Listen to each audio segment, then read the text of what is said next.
One of the most powerful books I've ever read is The Road Less Traveled by M. Scott Peck. I first read this book when I was 20 years old. Then I read it again at 30. And I try to revisit it every 10 years. Not because the book changes, but because I do. Every time I read it, I discover something new about myself. The book begins with four simple words: life is difficult.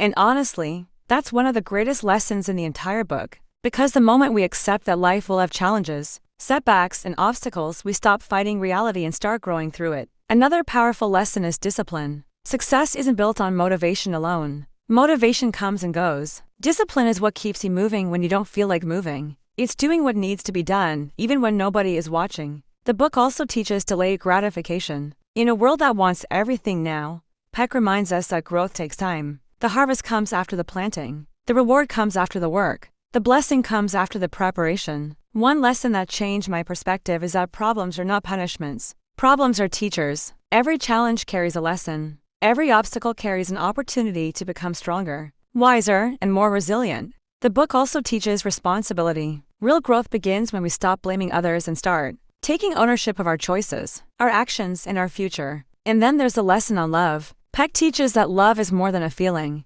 Love is an action. Love is commitment. Love is helping yourself and others grow into their highest potential. Finally, the book reminds us to live in truth, because you cannot change what you refuse to acknowledge. You cannot grow beyond what you're unwilling to face. That's why I continue to read this book throughout my life. It serves as a mirror, showing me how much I've grown and where I still need to improve. If you're serious about personal growth, self-discipline, responsibility, and becoming the best version of yourself, I highly recommend The Road Less Traveled. Because the road less traveled isn't the easiest path, but it is often the path that leads to the greatest growth. Keep learning, keep growing, keep becoming, and never be afraid to take the road less traveled.